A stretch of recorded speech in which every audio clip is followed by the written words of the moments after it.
Get rid of that inferiority complex. At the end of this audio, you would have been able to double your confidence in all areas of your life. I promise you that. We all experience our own bouts of self-doubts and anxiety from time to time. Inferiority is a common feeling we share at some point in our lives. This is a struggle that we all face, especially in our teenage years. Without this feeling of inadequacy, we wouldn't find the desire to better ourselves.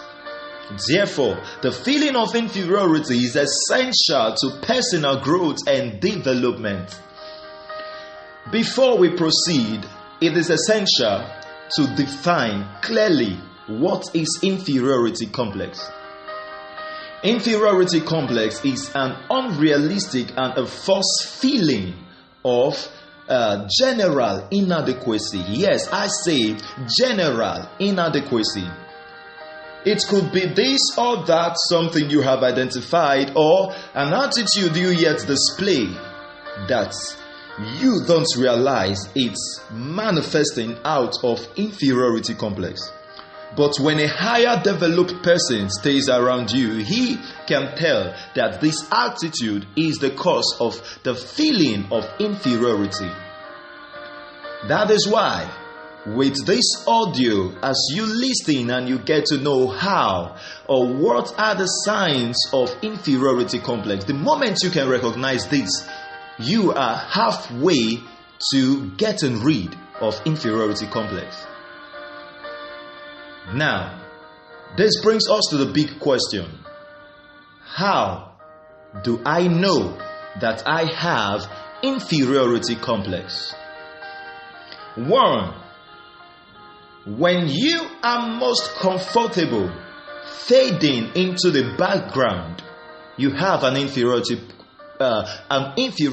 complex problem.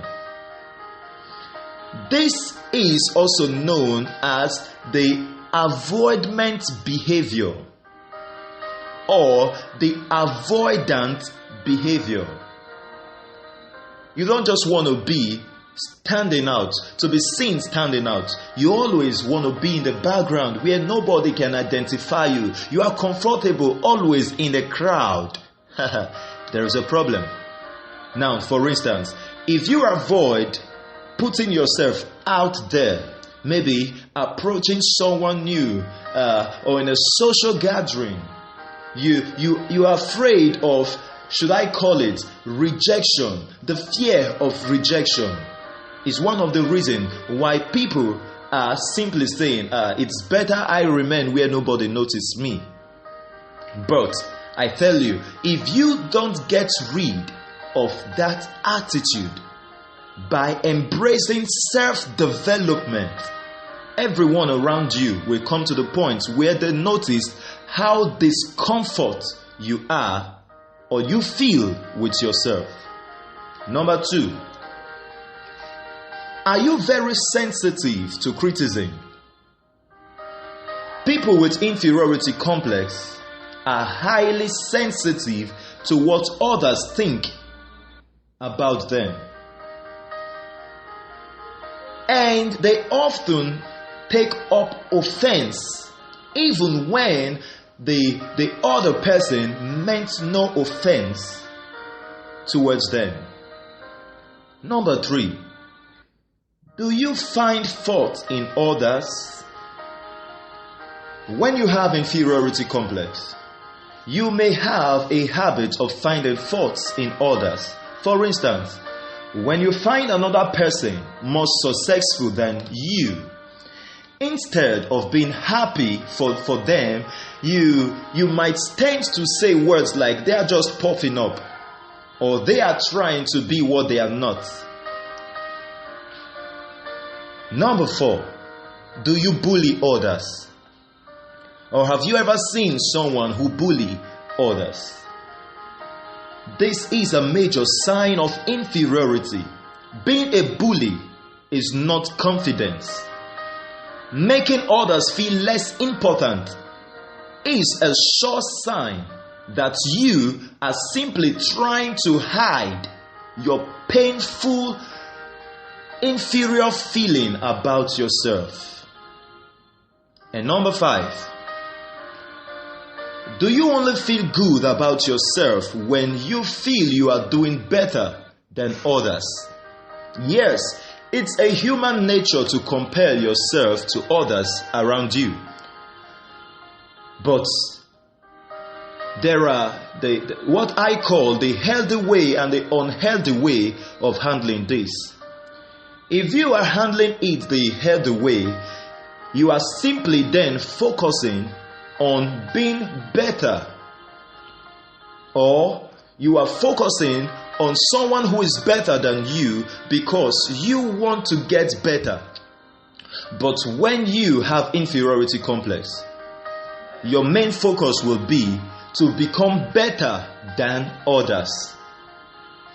Then you get into the life of competition. When you see someone trying to make others feel weak, they are simply trying to cover their inferiority complex. Number 6, you don't believe when I say you are beautiful. Oh, you look good. Wow, what a beautiful dress you have. You don't believe it when people compliment you. When you have self-esteem issues that stems all the way back from childhood, it can affect the way you see compliments. People with inferiority complex won't be comforted by a positive feedback, or even if they are, it won't stick for too long. 7, when you are quick to assume the worst, it's a sure sign of inferiority complex. I have noticed that the number 1 red flag that equals an inferiority complex is when someone blows off others for the smallest reasons. For instance, if a date cancels for a good reason, you will not take your time to find out why what happened that the other person didn't show up. You will refuse to set up another date because you will quickly assume that you are probably not attracted to that person, or that person is not attracted towards you.